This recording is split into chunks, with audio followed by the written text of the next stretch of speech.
Diolch yn ei weddio. Diolch yn y ti o Dduw am gyfle arall i ddod yma ger dy fron ac i ni'n cyflwyno'n hamser i ti. Ni'n gofyn i ti ddod lawr i'n plith ac i dwy'n neidiau a'n agosach at ti. Bendithio'n hamser yn erthon i'n haddoliad. Ni'n gofyn hyn o trwy enw ac heiddiant i'n harglwydd Iesu Grist. Amen. Ni'n dechrau drwy ganu'r emrif 341, 341 arglwydd Iesu llanw deglwys a thlan ysbryd i dy hun, fel y gwasanaethor nefoedd trwy roi llaw iachub dyn. 341 gan i sefyll i'w chanu.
Croeso'n gwasanaeth ar ôl yr oedfa fe fydd na luniaeth ysgafn drws nesaf yn y neuadd. Fydd ein cwrdd gweddi misol yn cael ei gynnal ar y drydydd nos Iau o'r mis, sef Chwefror y 15fed, Chwefror 15. Oedfa nesaf pnawn Sul ym hanner awr wedi 3. Wrth i ni gymryd y casgliad gen i ganu tra'r ein heistedd emrif 486, 486.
Byddai'n darlleniad o ail epistol Paul at Timotheus, y benod gyntaf, gan dechrau yn yr adnod gyntaf. Yr ail epistol at Timotheus a'r benod gyntaf.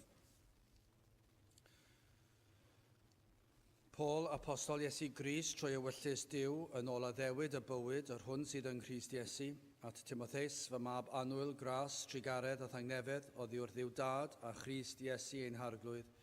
Y mae gennyf ddiolch i Dduw yr hwn yr ydw i fyny wasanaethu o'm rhieni a chydwi bod bir, mor ddi baid y mae gennyf goffa amdanat ti yn fy ngweddiau nos a dydd. Gan fawr ewyllysio dy weled, gan gofio dy ddagrau fel ymllanwer o lawenydd, gan alw i'm cof y ffydd ddiffiant sydd yno ti, yr hon a drigodd yn gyntaf yn dy nain lois ac yn dy fam Eunice, a diamau gennyf ei bod yno tithau hefyd, oherwydd pa achos yr ydw i fynd y goffau i ailenyn dawn Duw, yr hwn sydd yno trwy arddodiad fy nwylo i, canys ni roddes Duw i ni ysbryd ofn, ond ysbryd nerth a chariad a phwyll. Am hynny na fydded arnat gywilydd o dystiolaeth ein harglwydd, nac ohono finnau ei garcharo'r ef, eithyr cydoddef digystyd ar efengil yn ôl nerth Duw. Yr hwn a'n hachubodd ni ac a'n galwodd a galwedigaeth sanctaidd, nid yn ôl ein gweithredoedd ni, ond yn ôl ei arfaith ei hun a'i ras, yr hwn a roddwyd i ni yng Nghrist Iesu cyn dechrau'r byd. Eithyr a eglurwyd yr awr hon trwy ymddangosiad ein harglwydd Iesu Grist, yr hwn a ddiddymodd angau ac a ddig fywyd ac a'n llygredigaeth i oleini trwy'r efengil. Yr hon ymgysodwyd i yn bregethwr ac yn apostol ac yn athro'r cenhedloedd, am ba achos yr ydw i hefyd yn dioddef y pethau hyn, ond nid oes arnaf gywilydd, canys mi a wn i bwy y credais, ac y mae yn ddiamau gennyf ei fod ef yn abl i gadw'r hyn a roddais ato erbyn y dydd hwnnw. Bydded gennyd ffurf yr ymadroddion iachus, yr rhai a glywais gennyf fi, yn y ffydd a'r cariad sydd yn Grist Iesu. Y peth da rodded i'w gadw atat, cadw trwy'r ysbryd glam, yr hwn sydd yn preswylio ynom. Ti a wyddos hyn, ddarfod i'r rhai oll sydd yn asio droi o ddiwrthau fi o'r sawl y mae Ffigelis a Hermogenes, rhodded yr arglwydd drigaredd i di Onesiphorus, cynnes e fe am llonodd i yn fynych ac nid oedd gywilydd ganddo fy nghadwy ni. Either pan oedd yn rhifain, fe am ceisiodd yn ddiwyd iawn ac am cafodd. Rhodded yr arglwydd iddo gael trigaredd gan yr arglwydd yn y dydd hwnnw, a maint a wnaeth fe o wasanaeth yn Ephesus, gorau y gwyddos ti. Oedd y bendith Duw ar ei air, sanctaidd ef. Gadewch ni nawr droi at ein harglwydd mewn gweddi. Diolch yn i ti unwaith eto, Dduw, am gyfle arall i ddod ger dy fron, ac i ni yn ddiolchgar am bob un cyfle i ddod i'th di, ac yn gweddio, Dduw, y byddwn ni yn ymwybodol o'th bresenoldeb yma gyda ni yn gallu deimlo fe. Bron iawn o Dduw y byddwn ni'n gallu dweud ein bod ni'n gallu cyffwrdd ath bresenoldeb. O Dduw, i ni yn gweddio am ddyddiau felly, i ni yn byw mewn dyddiau blin o Dduw, ac i ni yn gofyn y byddwn ni yn cael y fraint o cael byw mewn cyfnod lle byddu di ar waith. Ac felly o Dduw, i ni yn diolch i ti, ein bod yn gwybod dy fod yn ein gwrando ni nawr, gan ein bod yn dod yn yr arglwydd Iesu Grist. Ac felly o Dduw, yn dod yn ei heiddiannau ef, i ni yn gofyn i ti edrych o'r newydd arno, i ti ddod lawr ein plith, i gyffwrdd pob un ohonom yn y modd sydd yn angen rheidiol ar ein cyfer ni. O Dduw, os yw ein cylonau ni wedi oeri, i ni yn gweddio bydde di yn dod ac yn cynhesu ein cylonau. Os wedi pellhau, y bydde di yn ein dwy'n ni'n agosach. O Dduw, os yna gylonau sydd mewn darllineb ac yn fyddar, llwyr fyddar i seiniau yr efengil. Ac os yna eneidiau sydd yn farw, i ni yn gweddio bydde di yn ei bywhau. I ni'n gwybod y fod ti yn abal i wneud y pethau hyn, rwyt ti dal i wneud y pethau hyn hyd yn oed yma yn ein gwlad ni sydd mor dywyll ac mor bell o dy bethau di. Ond i ni yn diolch i ti am yr adroddiadau ni yn clywed am dy waith ar hyd a lled y byd, ac rwyt ti yn gweithio'n rymus mewn rhannau o'r byd. Ac felly o Dduw, i ni yn cyflwyno'r mannau hynny i ti ac yn gofyn i ti diogelu nhw, lle bod cyn lleied o gwir ddysgeidiaeth o Dduw, i ni yn gweddio bydde ti yn codi pobl fydd yn dysgu'r bobl yma ac yn ei cadw nhw ar y llwybr cil ac yn ei rhwystro nhw rhag dilyn llwybrau o fydolrwydd mewn addoliad a bywyd. O Dduw, i ni yn gofyn y bydde ti yn gwneud yr un peth yma yn ein gwlad ni. Yn diolch am yr hyn a fi, ond yn gofyn i ti ddod unwaith eto un plith. Blynyddoedd wedi mynd bellach ers i ti ymweld â ni fel dy bobl yma.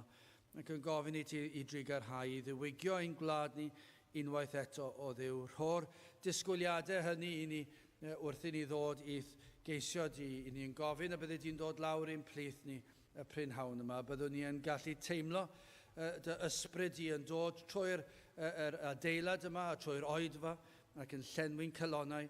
A bydd na gariad yn llosgi oddi mewn i ni o Dduw sydd yn anorchfygol. O Dduw, i ni'n gweddio bydde di yn dod ac yn ein cynhesu ni ac yn ein peri ni i dyfoliannu di goruwch pob enw arall. Felly o Dduw, i ni yn gofyn i ti wneud y pethau mawr hyn. I ni'n gofyn i ti bendithio ni yma yn ystod yr oedfa trwy gydol y dydd a'r wythnos sydd o'n blaenau ni. Ni'n gofyn o Dduw y byddwn ni yn cael gweld y modd yr wyt ti yn agosau ato ni fel pobl. Felly o Dduw diogel yn hamser, bendithio ni nawr. I ni'n gofyn hyn oll trwy enw ac heiddiant ein harglwydd Iesu Grist. Amen.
Gydwch ni gan i emyn rhif 422, 422, rwy'n gweld o bell y dydd yn dod, bydd pob cyfandir is yr hod yn eiddo Iesu mawr. 422, gwni sefyll i'w chanu.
Mae'n testyn o 2 Timotheus, y benod gyntaf ac adnod 12, y ddeuddegfed adnod. 2 Timotheus 1, adnod 12. Am ba achos yr ydwyf hefyd yn dioddef y pethau hyn, ond nid oes arnaf gywilydd, canis mi a o'n i bwy y credais, ac y mae yn ddiamau gennyf ei fod ef yn abl i gadw'r hyn ar oddais ato erbyn y dydd hwnnw. Mae yna rhywbeth hyll am fod â chywilydd o rywun. Mwyafrif o rieni siwr o fod wedi profi'r teimlad yma. Mae efallai'n rhan o fod yn riant ac yn fod yn blant. Pan yn ifanc ac yn yr ysgol, plant falle yn mymryn o gywilydd o'i rhieni nhw. Pan mae'r rhieni'n dod i'w pigo nhw fyny o'r ysgol neu rhywbeth, felly falle ddim yn licio bod yr rhieni'n dod lan at y plant eraill ac yn siarad achos ni rhy hen ffasiwn. Falle rhywbeth am ein gwisg ni, falle lliw erbyn hyn, lliw y gwallt. Ac falle maen nhw'n teimlo, mae fy nhad i'n edrych yn hen iawn. Ac mae e'n gwisgo tracksuit pan mae'n dod i bigo fi fyny ac yn edrych yn hen, dim byd gwaith nag oes.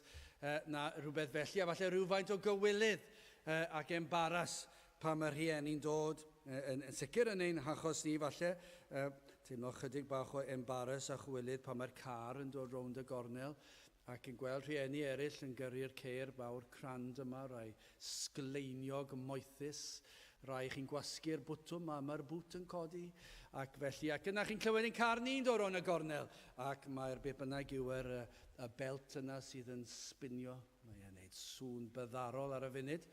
Ac yn gwychian, chi'n gallu clywed ni'n dod tua milltir i ffwrdd ac yna ni'n parcio.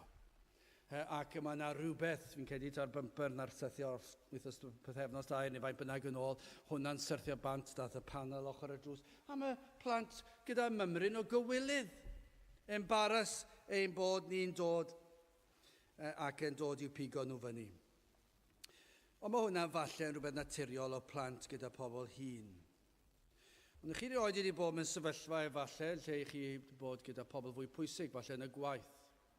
Ond chi ddim yn un o'r pwysigion. Dydych chi ddim cweit wedi cyrraedd y top ac yn fach o si, yn sicr i chi dwi wedi aros ar y gwaelodion trwy gydol fy ngyrfa.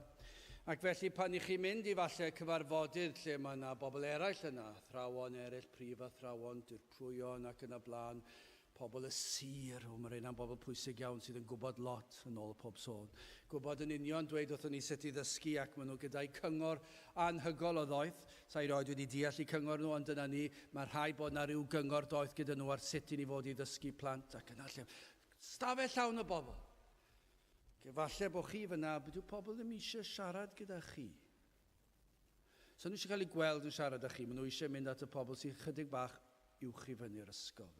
Mwy pwysig. Falle bod chi wedi gweld yn y byd meddygol, efallai yn y swyddfeydd, falle bod chi ddim cweit mor bwysig â phobl eraill, ac ych chi'n gweld efallai bod cywilydd gyda rwy'n i fod gormod o amser yn siarad â chi, achos mae yna pobl llawer, mae yna gysylltiadau gwell draw fyna. Felly siarad â chi, helo, sydd i chi, siamai, neu sydd gweld chi offa fi cyn gyntaf y phosib, i siarad â rwy'n sydd gyda lot fwy arian, lot fwy pwysig.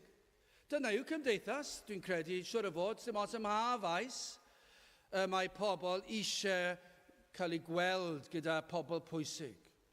A pobl, falle fel chi a fi, ddim cweit mor bwysig, a mae cywilydd gyda nhw, treulio gormod amser, dyn ni o leia. O dyw pawb ddim felly. Ond mae'n digwydd, a mae'n drist. Mae'n drist pan mae pobl falle eisiau cael ei gweld gyda pobl eraill, achos bod ni ddim cweit yn ddigon pwysig. Cywilydd gan nhw. Wel, mae Paul fan hyn yn datgan yn ddigon eglur, nad oes ganddo gywilydd o Iesu Grist. Mae e wedi dweud yn ddigon clir. Nad oes ganddo gywilydd o'r Efengyl, ac beth sydd eisiau ni llawenhau yw nad oes gan yr arglwydd cywilydd ohono ni, felly yn y dydd ofnadw hwnnw, dyna beth i ni'n dymuno. Ond fan hyn i ni'n gweld nad oes ganddo gywilydd. Mae e hefyd, nad oes ganddo gywilydd o'r ffaith ei fod e wedi ei garcharu.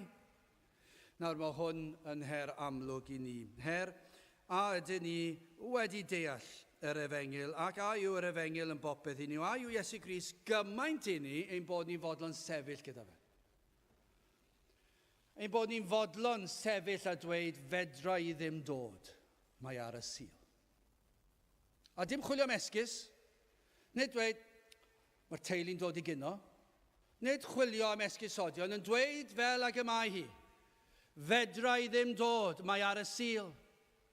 Neu os awr nos Wener neu nos Sadwrn bod e mewn rhyw le lle mae yna bethau na ddylse digwydd yno.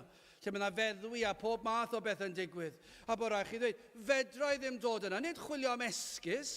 Nid chwilio am esgus i ddweud, wel, mae nos Wener braidd yn anodd i fi, mynd i wneud rhywbeth â teulu. Nid yna, chi'n dweud wrthyn nhw, gobeithio does dim ots da chi, a dwi'n derbyn bod chi'n mynd yno, ond fedra i ddim dod. Chi ddim yn neud iddyn nhw deimlo'n anghysurus. Chi ddim yn neud i bobl deimlo, wel, na i ddim gofyn i nhw to. Mae'n rhaid bod yn barchus ac yn ddiolchgar bod y gwahoddiad wedi dod. Ond yn anffodus, chi'n gofio dweud, fedra i ddim mynd i'r fan ar lle, achos dydw i ddim yn gysurus yn y fan ar lle. Oherwydd yr hyn sy'n digwydd na. Oes cywilydd â chi? Ydych chi'n embaras mawr pan mae pobl yn dweud y pethau felly? Rwy'n yn gofyn i ni, beth wnaethoch chi ar y sil? Yn aml pobl yn gofyn i chi, gafwch chi benwythnos diddorol? Wel, prysur. O, ble fuoch chi? Wel, Capel. 2 gwaith. A nos Sadwrn. A os cywilydd â chi? A bod nhw, 2 gwaith i'r sil? Mae rhaid bod chi'n ty bach yn od. I fynd i'r Capel gymaint â hynny. Gwrando ar bregeth. O'n i'n dweud, oedd i siarad ar rwy'n neithiwr, yn cyfri lan sawl awr fyddai'n pregethu heddi. Wel, weithio ni mas ar gyfaltarle, dwi'n credu bod o gwmpas 45-50 munud, lluosi gyda 3. Ond dwi'n meddwl, hwnna'n amser hir i bobl eisiau lawr i gwrando ar un llais yn parablu. A mae'n amser hir, a dychmygwch chi'n cydnabod i bobl yn y byd. Fe nes i rando ar y person yma'n siarad am 2 awr a hanner neu faint bynnag yw e. 2 awr a hanner, un person yn siarad. Wel, mae'n od. Os cywilydd â chi i gydnabod y peth. Doedd dim cywilydd gyda Paul, oedd e'n fodlon mynd i'r carchar. Oedd e'n fodlon dioddef. Oedd e'n fodlon marw dros yr Efengyl. Wel, yn gyntaf, hoffwn ni edrych ar garcharu yr apostol Paul ac yna'n ail cydernid Iesu Grist ac yn drydydd cadwedigaeth sicr. Felly, carcharu Paul, cydernid Crist a cadwedigaeth sicr. Wel, adnod 12, carcharu Paul. Am ba achos yr ydwyf hefyd yn dioddef y pethau hyn. At beth oedd Paul yn cyfeirio? Pa beth oedd e'n dioddef? Am ba achos yr ydwyf yn dioddef? Felly, yn lle edrych ar yr achos gyntaf, beth oedd e'n dioddef? Wel, ni'n gweld adnod 8. Am hynny, na fydded adnod gywilydd o dystiolaeth ein harglwydd, nac ohono fynnau ei garcharo'r ef, eithyr cydoddef di gystydd yr Efengyl yn ôl nert Duw. Nawr, oedd Paul yn gwybod beth oedd e fel i fod yn y carchar, yn Rhufain. Carchar tanddiarol, mi fydde wedi bod yn garchar oer iawn, glyb iawn, tanddiarol, tywyll iawn, a yn ôl y sôn twll yn y to, twll bach siwr o fod tybiwn ni, mwyn gadael rhywfaint o leini ac air i fewn. Bydde wedi bod yn lle erchyll i fod, bydde dim nunlle cysurus i fod, bydde dim un rhan o'r cell. Bydde chi'n meddwl allan i osod fy mhen fan hyn a gorffwys. Bydde ddim wedi bod yn unrhyw beth braf. Mi fydde ni'n tybio ni yn y dyddiau hynny, fel bydde chi'n tybio yn yr oes yma. Bydde yna greaduriaid o bob math yn trigo o rai, yn cropio yn yr llawr, i fod chydig bach yn fwy o lygod mawr neu beth bynnag yn y celloedd. Ac yno ar ben y cyfan, mi fyddai'n gwybod mae cael ei ladd neu merthyru oedd ei dynged. Ac felly yn gwybod mi fyddai'n cael ei gamdrin ac yn cael ei ladd. Felly yn ganol yr holl ddioddef, chylltra yr carcharu yma. Ond, ac eto, doedd e ddim yno oherwydd unrhyw ddrwg weithred, doedd dim cywilydd gyda fe, petai chi'n cael eich carcharu am wneud yn ddrwg, fe ddylse fod cywilydd. Ond doedd dim cywilydd ganddo fe. Roedd e'n gwybod nad oedd yno am ddrwg weithred. Yno yn y carchar bydd yna lofruddion a lladron, rhai anfoesol, rhai treisgar, ac eto dyna ble roedd Paul, un oedd llawn gras, llawn gostyngeidrwydd, llawn cariad a thrigaredd a thosturi, un oedd yn gwbl sanctaidd yn ei fywyd, un glân, un pyr. Ac roedd e'n cael ei garcharu gyda'r pobl oedd yn torri'r gyfraith. Ac doedd Paul ddim yn edrych ar ei garcharu fel ei fod yn garcharo'r un Neron a beth bynnag. Gall yn hawdd iawn fod wedi teimlo'n flin ac yn unig ac heb obaith, ond na, yr oedd yn garcharo'r Iesu Grist. Dyna beth y mae e'n dweud. ei garcharo'r ef. Dyna fel oedd yn edrych ar y sefyllfa. Roedd yn gwybod fod ei waredwr yn holl alluog, felly mae'n gwybod ei ddysgeidiaeth, mae'n rhoi ei ddysgeidiaeth mewn i ryw fath o ymarfer ar gyfer y presennol, ac mae'n gwybod fod pob sefyllfa yn ei law ef. Ac felly fe gredodd ac fe nath e ddarostwng ei hun I hyn I ragluniaethau Duw yn derbyn rhaid bod hwn yn gynllun Duw I mi fod yn y sefyllfa erchyll yma. Ac pan roedd ei fraich yn brifo, pan oedd ei gefn yn brifo, pan roedd ei goes yn brifo, pan oedd ei wddwg yn brifo, achos doedd dim nunlled da fe I osod ei wddwg pan oedd popeth yn mynd yn anghywir, pan doedd dim bwyd digon o fwyd da fe, pan oedd sychyd arno fe, mi fydde fe wedi gwybod mae hwn yn ran o gynllun Duw. Yr oedd yn barod derbyn y cyfan fel ewyllus Duw, ac fe wel hyd yn oed fel braint, ac fe glywon ni hyn Sul diwetha do gyda Bob Dickey, yr oedd yn rodd gan Dduw I ddioddef, yr oedd yn rodd iddo fe I ddioddef dros Iesu Grist, neu dioddef bywyd pob dydd, rhagluniaethau pob dydd. Hwna sy'n ddiddorol, pan mae unrhyw fath o dioddef o ran salwch, neu beth bynnag yw neu amgylchiadau, neu dioddef ar sail yr efengil. Mae'r cyfan yn rodd gan Dduw yn ei ragluniaethau ef ein lles ni. Adnod 7. Canis ni roddus Duw I ni ysbryd ofn, ond ysbryd nerth a chariad a phwyll. Mae hyn yn sicr yn dystiolaeth I Paul. Rhoddwyd y nerth iddo ar y mynedd y cariad I dderbyn yr cyfan fel rhan o gynllun Duw. Doedd e ddim yn cwestiynu cynllun Duw. Yr oedd Paul yn gwybod pam yr oedd yn y carchar. Yr oedd e'n gwybod, oedd e'n deall yn iawn, yr oedd e'n ddyn galluog yn sicr, ond oedd e'n ddyn ysbrydol hefyd. Yr oedd e'n gwybod beth oedd yr ysymau.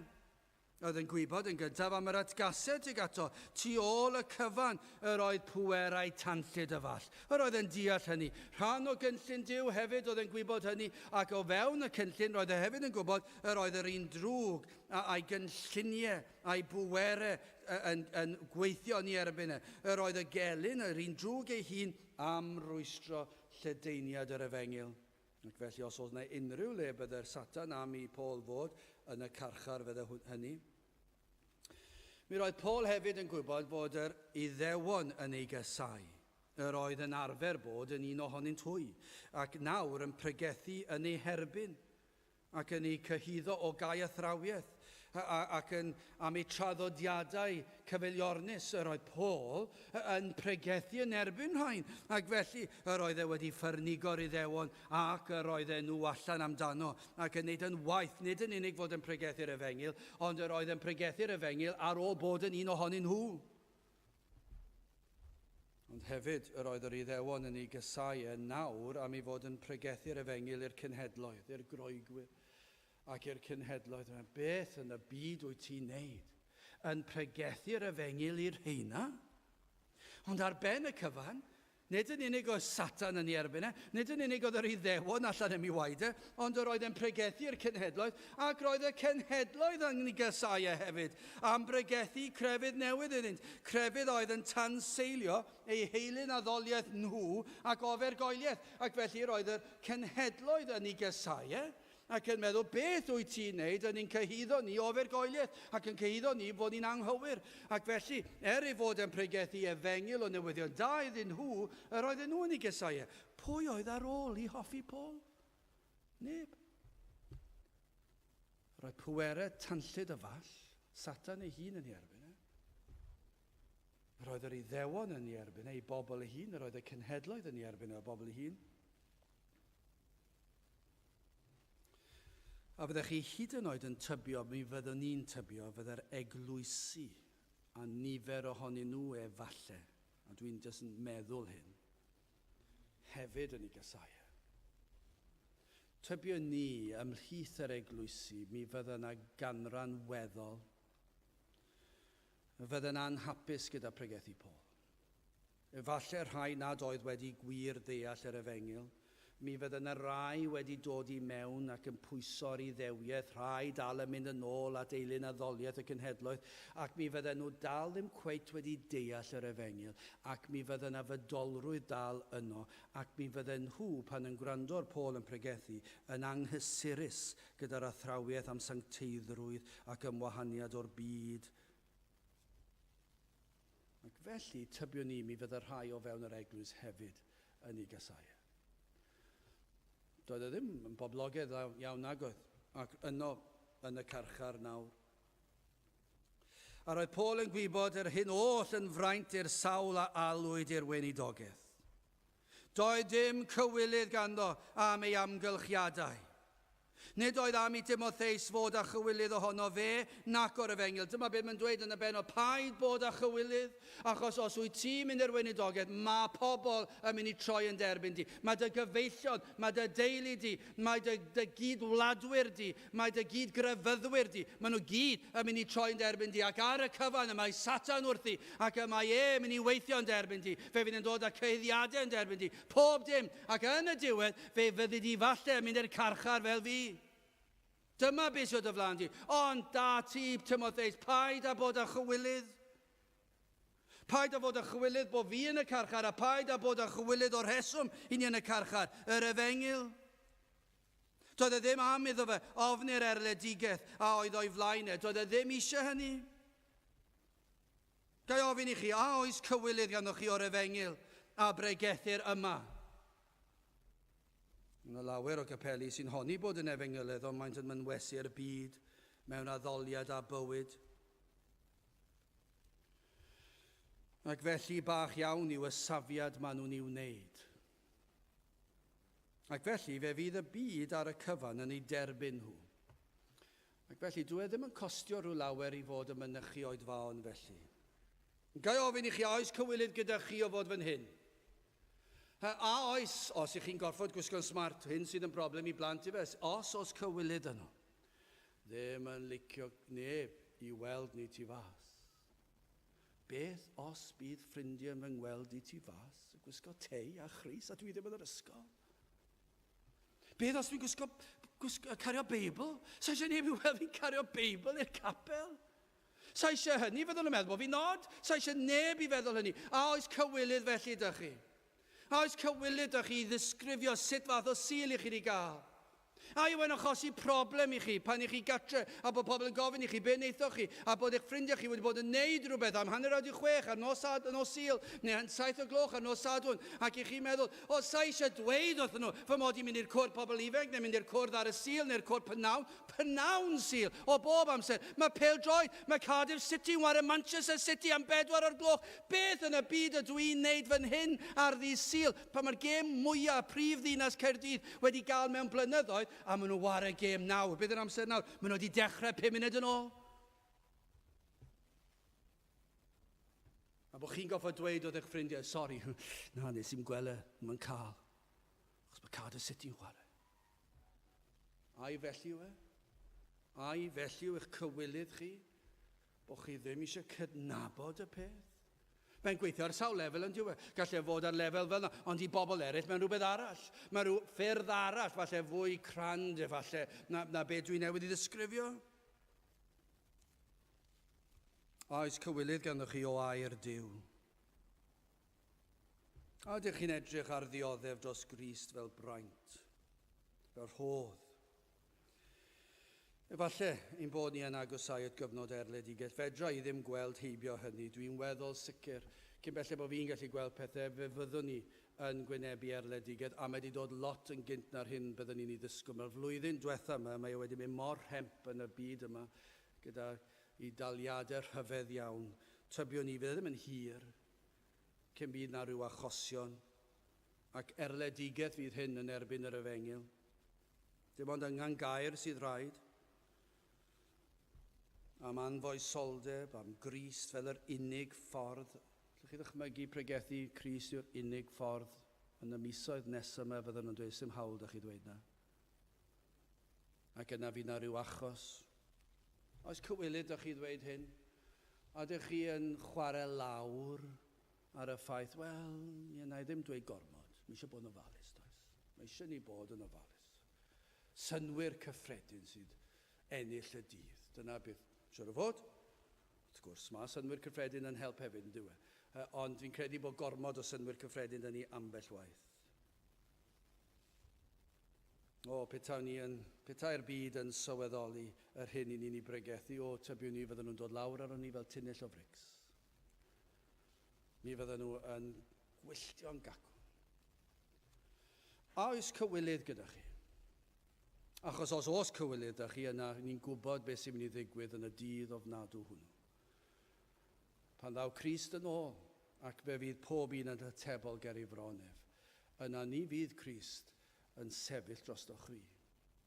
Yn enwedig pan i chi wedi troi cefn arno fe cyhyd. Wel, gyda chi ni symud ymlaen cadernid Crist. Cawn yr rheswm pam bu Paul mor barod i ddioddef. Dwi'n mynd i synwyr ydy. Pam bydde rhywun yn fodlon dioddef pan yn byw yn dda, a dioddef mewn ffyrdd mor erchyll, ac yn dioddef mewn ffordd mor graslon. Ni'n gweld pobl heddi yn fodlon cael ei merthyru ac yn y blaen, ac mae yna rhyw resymau anhygol yn cael ei rhoi, ond dim o'r lan a ffyr a pan i chi'n gweld Paul yn fodlon dioddef. Mae yna wahaniaeth mawr. Anodd yw dioddef o dan unrhyw amgylchiadau, ond pan ar gam mae yn waith, pan am dioddef am wneud yn iawn, fydd yn achosi fwy o boendod, ond nid felly Paul. Yr oedd Paul yn ei gyfri'n fraint ac yn bleser hyd yn oed, o feddwl am bwy yr oedd yn dioddef oherwydd Iesu Grist a throsor y fengil. Adnod 12, canis mia wn. Gwrandewch ar hwn. Dyma chi eiriau enwog ond werth fod yn enwog. Canis mia wn i bwy y credais.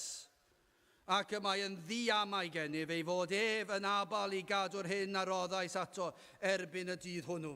Does dim rheswm mwy cadarn na'r hyn a roddodd Paul. Mae e mor bendant. Dwi'n gwybod, mi a wn. Mae fel yn yr hen desa, mi wn fod fy mhrynwr yn fyw.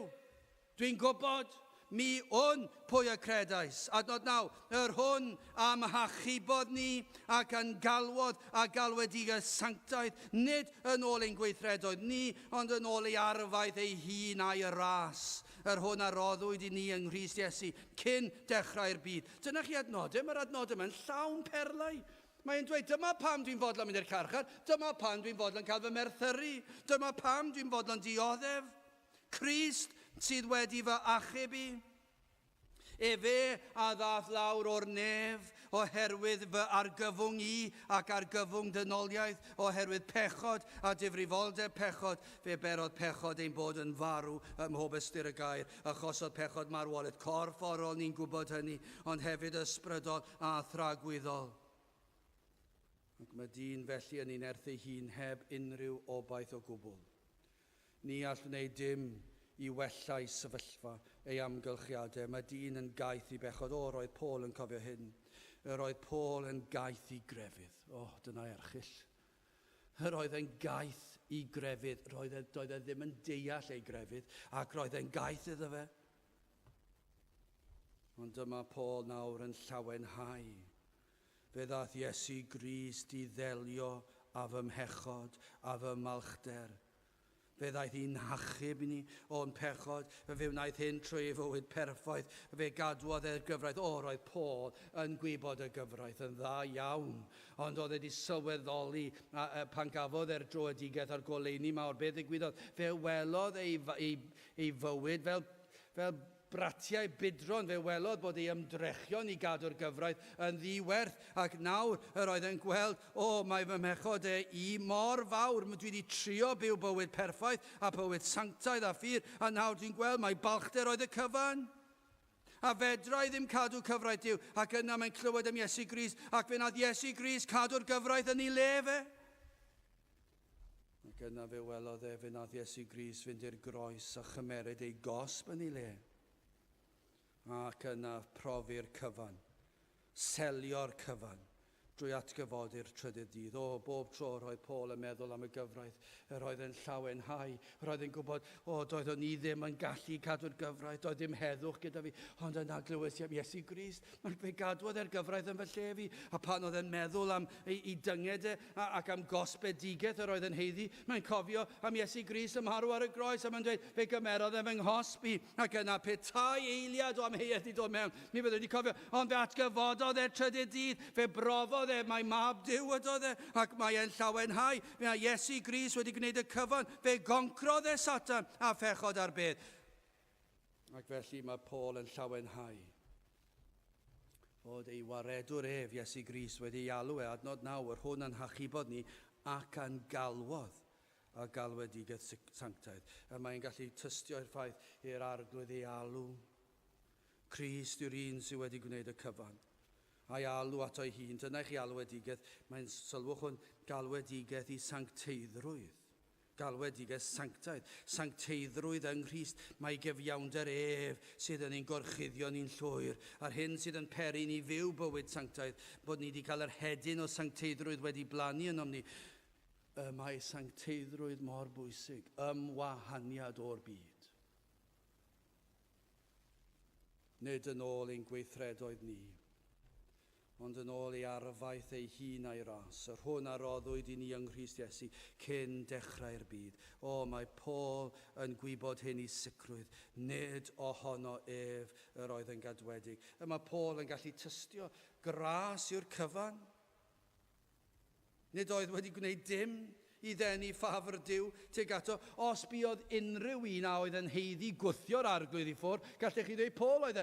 Yr oedd e'n lladd pobl, yr oedd e'n carcharu dilynwyr Crist, ac felly doedd e ddim yn heiddi fe yn ôl ein meddylfryd ni a'n rhesymeg ni, ac felly mae Paul yn gwybod, doedd dim byd amdana fi yn denu ffafr Duw, ond mae'r cyfan o ras, mae'r cyfan o Dduw, ef sydd wedi darparu'r cyfan, iachawdwriaeth yn llwyr o Dduw.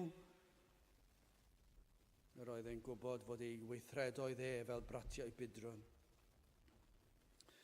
Mae hefyd yn dweud, mae gymaint yn yr adnodau o gwmpas y testun, i'r cyfan yma cael ei drefnu cyn llunio'r byd. Adnod 10, dyma i chi achawdwriaeth.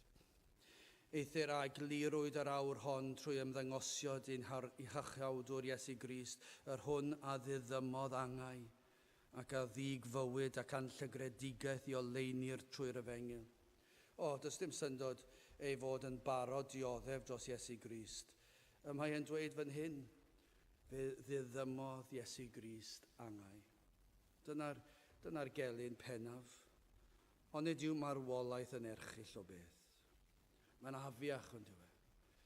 Sdim byd gwaith gen i na pan mae'n angladdau a bod nhw'n galw enw ddathliad. Fe allu deall, yn trial meddwl am y pethau positif ac yn y blaen. Ac iawn, i ni eisiau rhyw gysur. Ond eto i gyd, dwi wastad yn ffeindio fe'n anodd i alw'n ddathliad. A mae'n erchill. Mae'n drist. Mae'n marwolaeth yn rhywbeth i ni dorri'n cylonau, allwch chi ddweud. Mae'n dynistrio bywyd. Mae'n taro'r ifanc a'r hen. Yn gwybod bod yn mynd i ddod i bob un, i rai yn gynt nag eraill. Ac pan mae e'n digwydd i ni'n gwybod na welwn ni'r pobl hynny eto ar y ddaear. Mae marwolaeth yn erchill. Ond i ni hefyd yn gweld yr effaith, i ni'n gweld marwolaeth o'n blaenau ni tra bod ni'n fyw. I ni'n gwybod bod bywyd yn fyr, ond i ni'n ei weld wrth i ni hyneiddio.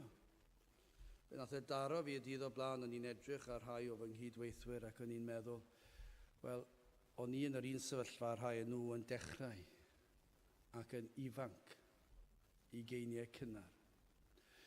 Erbyn 30, yr oedd y gwallt llwyd wedi dechrau, ac o'n i'n sylwi ar ambell un gyda gwallt llwyd yn ei 30. Ac yn clywed nawr, dyn nhw ddim cweit yn gwneud yr un pethau roedden nhw'n gwneud 5 mlynedd ynghynt. Dwi'n meddwl 5 mlynedd. A pan ych chi'n meddwl o'ch geni tan 30, dwi ddim yn amser hir, nag yw. Ond pan ych chi'n troi'r 30, mae pethau'n dechrau rafu lawr, yn dwi? Yn gallu rhedeg mor gloi, 40 yn sicr. Pan ych chi'n cyrraedd eich 50, Ond dyw e ddim yn gyfnod hir iawn. Mae 10 mlynedd yn mynd ac wedi diflannu. Mae wedi mynd i ble rath e. Ond dwi'n teimlo fel ddoi pan o'n i yn fy 30au, 40au. Ac i ble mae wedi mynd.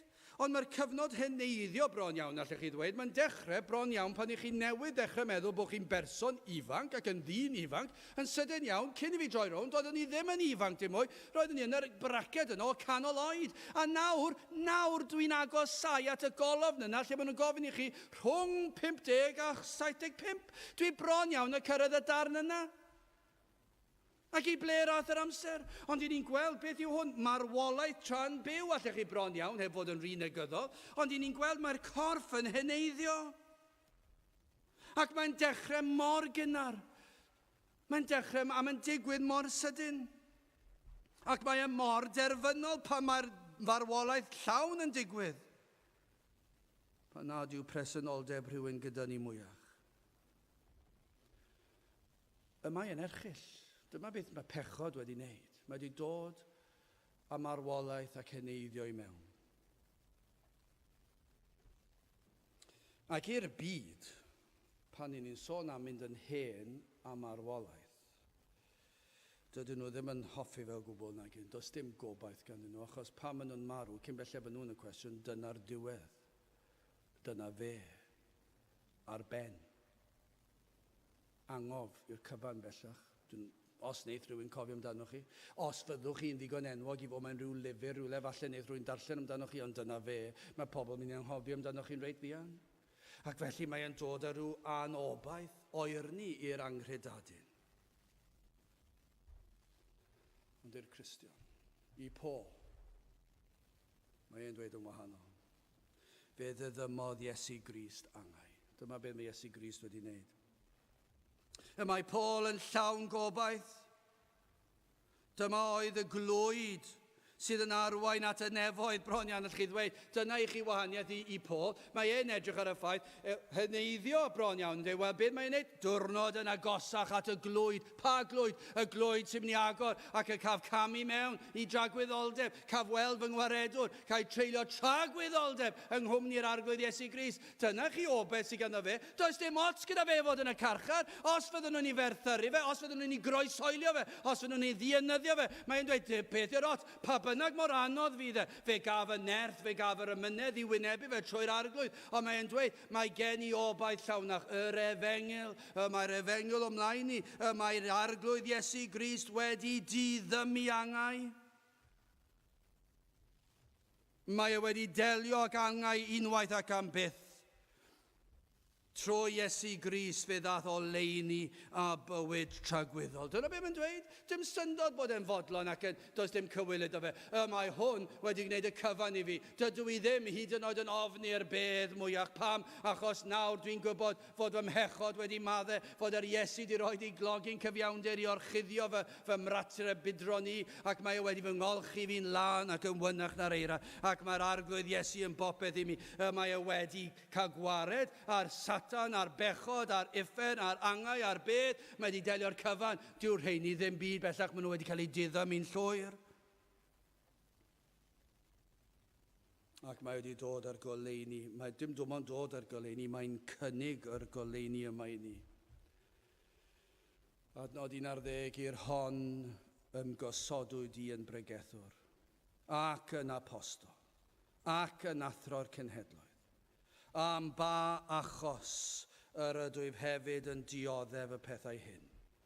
Ond nid oes arnaf gywilydd canis mia wn i bwy y credais, ac y mae yn ddiamau gennyf ei fod ef yn abl i gadw'r hyn a roddais ato erbyn y dydd hwnnw. Doedd dim cywilydd ganddo fe Iesu Grist. Os oedd na rhyw barti ar y sil, dim problem i Paul. Mi fyddi dweud wrthyn nhw, chi'n pechu. Fedrai ddim dod, dim cywilydd. Pan oedd y dorf yn codi lan, yn dweud, ti'n credu mewn Duw? Ti'n credu bod na'r un drwg, y Satan? Mi fyddi dweud o'n sicr. Yn ddiamau. Mi fyddi di dweud y cyfan? Dim cywilydd. Ti'n gwybod, fe gei di fynd i'r carchar am dweud y fath beth. Ond mae rhaid i fi, dyma beth sy'n wir, dwi'n credu'r pethau. Mi a wn i bwy y credais. Does dim cywilydd gen i. A mae'n dweud o Timotheus, paid bod â chywilydd. Paid bod â chywilydd o'r Efengil. Dyw e ddim yn ffasiynol. Dyw'r Efengil ddim yn ffasiynol bellach, nag yw. Dyw e ddim yn ffasiynol mewn byd Efengyloedd bellach i bregethu'r pethau ni'n bregethu, ond yn sicr dyw e ddim yn ffasiynol tu allan i'r drysau yma. Dyw pobl ddim hyd yn oed yn meddwl bod pobl fel ni'n bodoli ar y blaned bellach. Maen nhw'n meddwl bod petawn nhw'n clywed y pethau yma, maen nhw'n beth yn y byd i chi'n meddwl yn credu'r fath beth. A oes cywilydd ganddo chi. Doedd gan Paul ddim cywilydd i Iesu Grist. Hwn oedd wedi rhoi ei gyfiawnder iddo fe. Hwn oedd wedi cymryd ei gosbe. Hwn oedd wedi diddymu marwolaeth. A wedi rhoi hwn iddo fe. Wel, yn olaf, cadwedigaeth sicr. Dyna i chi ddatganiad fawreddog, canis mi a wn i bwy y credais, ac y mae yn ddiamau gennyf ei fod yn abal i gadw'r hyn a roddais ato erbyn y dydd hwnnw. Dyna i chi gadwedigaeth sicr. Mae yn gadarn yn ei ffydd, yn sicr yn ei obaith. Sut felly? Y ffydd oedd gan Paul oedd yn rodd gan Dduw, gan yr arglwydd ei hun. Yr oedd e wedi derbyn rhodd o ffydd. Ffydd achubol gafodd e. Agorwyd ei lygaid gan yr arglwydd i weld ei angen. Yr arglwydd oedd wedi agor ei lygad e. Oedd Paul yn gwybod fod ei enaid yn anfarwol, nid oedd marw i fod. Y bydd ei gorff yn marw, nid oedd yr enaid yn mynd i beidio bod. Ac felly'r cwestiwn mawr oedd pa le fydd yr enaid yn trigo tragwyddoldeb. Ble fydd yr enaid yn mynd am dragwyddoldeb? Dyw'r enaid ddim yn marw. Yn hawdd gallu dweud hynny, mae'r enaid yn werthfawr. Achos dyna'r un o peth, nôl at y ffaith ein bod ni'n heneiddio, pam nad ydych chi'n teimlo'n hun yn eich hun? Pam nad ydych chi yn teimlo'n hynach nag oeddech chi 20 mlynedd yn ôl? Pam fod e wastad yn anodd meddwl bod ni'n hynach? Pam fod 30 o blynyddoedd yn hedfan heibio ac ni'n teimlo'n isel am y peth yma, ble ath y blynyddoedd? Ac un o'r rhesymau yw hyn, dydych enaid chi ddim wedi heneiddio mymryn. Pan o'ch chi'n 10, 15, 20, 30, 40, 50, 60, 70, 80, 90, 100, 110, dydych enaid chi ddim yn heneiddio. Mae'n anfarwol, tragwyddol, fydd e ddim yn marw. Y cwestiwn yw, ym mha le fydd yn trigo? Mae'r enaid felly yn werthfawr, ond dyw e, mae'r rhan yma, mae'r corff yn werthfawr, ond llawer mwy gwerthfawr na'r corff yw'r enaid. Mae'r enaid yn byw hyd tragwyddoldeb, mae'n rhyfedd yn dyw e. Mae'r campfawdd yma, lle mae pobl yn ymarfer corff yn llwyddo yn yr oes yma, ac mae pobl yn trio bwyta'r bwydydd iach ac yn neud yr ymarferion y corff, ac yn neud yr holl beth yma mwyn i'r corff edrych yn ifancach am 2 mlynedd ychwanegol. Dyna gyd yw e, achos mae'r llinellau yn mynd i ddechrau dod, mae'r gwallt yn mynd i ddechrau lliwio, ac mae'r cefn yn mynd i ddechrau plygu, ac i ni'n mynd i arafu lawr, hyd yn oes ni'n cael 2 mlynedd ychwanegol. Ond mae'r enaid llawer fwy gwerthfawr. Does dim byd mwy gwerthfawr na'r enaid.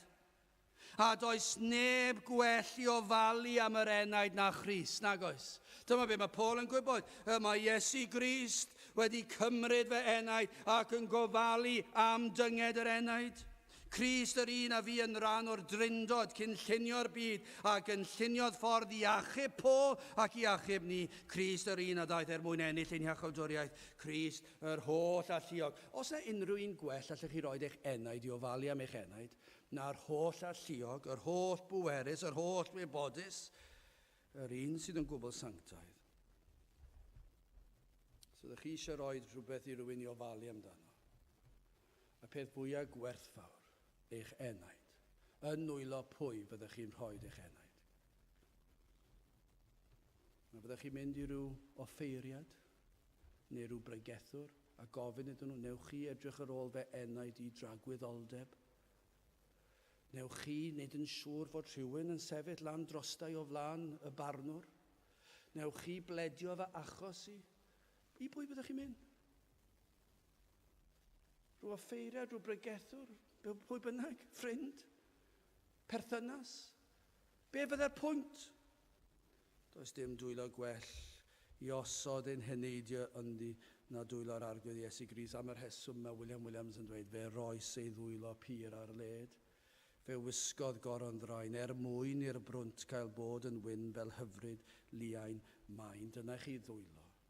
Os ych chi eisiau rhoi'ch dwylo, eich enaid yn nwylo rhywun, rhowch nhw yn ei ddwylo ef, achos fe aroddodd ei ddwylo pur ar led. Fe ddeliodd a'ch pechod.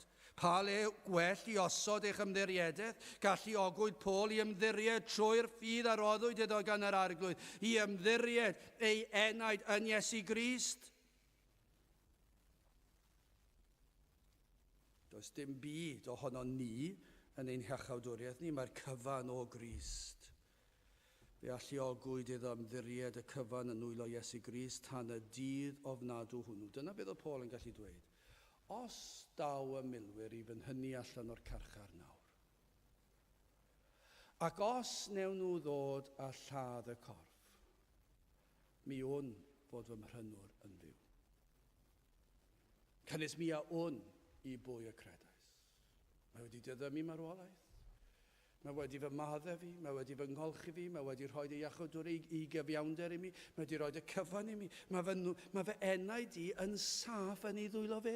Dwi'n ymddiried yno fe i ofalu am fy enaid. Dwi ddim yn ymddiried yn dim byd dwi wedi wneud, dim y ffaith bod wedi cael fy ngharcharu neu pregethu na dim byd. Yr unig beth oedd yn dweud oedd, dwi'n ymddiried fy enaid yng Nghrist, fy iachawdwriaeth a phopeth sydd yn mynd gydag e. Cynnes mi a wn i bwy y credais, ac y mae yn ddiamau gennyf, ei fod ef yn abol i gadw'r hyn a roddais ato erbyn y dydd hwnnw. I ni'n gwybod, os ych chi'n dod at Grist, mae e yn mynd i cadw at ei air e, fe fydd e'n cadw chi hyd tra gwyddordeb. A pan ddaw'r dydd ofnadw, pan fyddwn ni'n sefyll gerbron y barnw, fe fydd Iesu Grist yn dod, mae hwn yn eiddo i mi, mae gen i enaid yn saff yn fy nwylo i. Dwi wedi olchi fe'n lan. Bydd dim eisiau ofni. Fe fydd Crist hyd yn oed yn ein croesawu ni. Ar ddiwedd amser pan sefwn ger ei fron. Fe all y Cristion sefyll yn hyderus gan ei fod yn ymddiried yng Nghrist. Nid yw ei obaith yn ei weithredoedd. Dyw e ddim yn dibynnu ar pwy ydyw neu pwy mae'n ei adnabod. Dyw e ddim yn pwyso ar unrhyw un, unrhyw grefyddwr o ffeiriad, pregethwr neb. Ond mae'n pwyso yn llwyr ar addewidion yr un na all ddweud celwydd. Yr un sydd yn gwbl ddibynadwy. Yr un fydd yn achub yr enaid i holl dragwyddoldeb, y mae'n gwybod.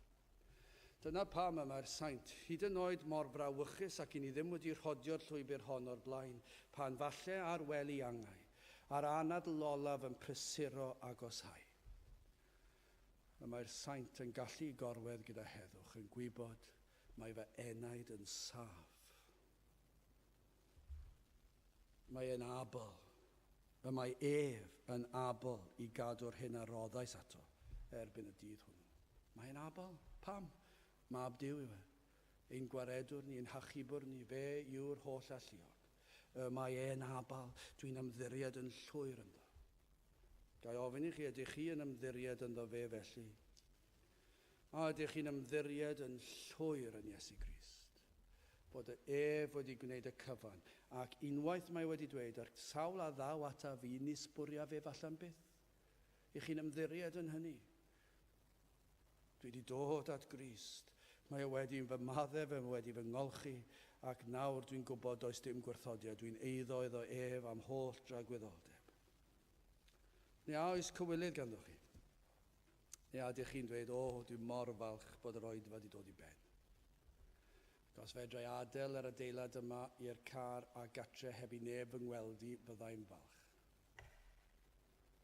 Wel, allai ddweud be fydd eich tynged chi'n weddol sicr. Bydd ddim fel un Paul. Yr oedd Paul yn gwybod fod ei enaid yn saff. Ac felly roedd e'n fodlon dioddef beth bynnag, mwyn Crist ac mwyn yr Efengyl. Am ba achos yr ydwyf hefyd yn dioddef y pethau hyn. Ond nid oes arnaf gywilydd. Cynnes mi a wn i bwy y credais. Ac mae yn ddi am ei gennyf ei fod ef yn abol I gadw'r hyn a roddais ato, erbyn y dydd hwnnw. Gadewch I ni weddio. O Dduw, I ni yn diolch am yr arglwydd Iesu Grist, ac I ni yn diolch am yr efengil sanctaidd. Ac yn gweddio Dduw y bydd ysbrydiau'r waith, yn dwy'n yn eidiau at droed y groes. Tyrd gweithio ni'n plith. I ni gofyn hyn o trwy enw ceiddiant i'n harglwydd Iesu Grist. Amen. I orffen ein gwasanaeth, gadewch ni gan i'r emyn rhif 303. 3-3, pam o pam bechadur cyndyn, pam y colli dy enaid drud. Mae dy grewr heddiw'n gofyn pam yr ymgyndynu cyd. 3-3 gen I sefyll i'w chanu.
Nawr bydde di ras i'n harglwydd Iesu Grist a chariad Duw a chymdeithas yr ysbryd glân fod gyda chwi oll hyd byth. Amen.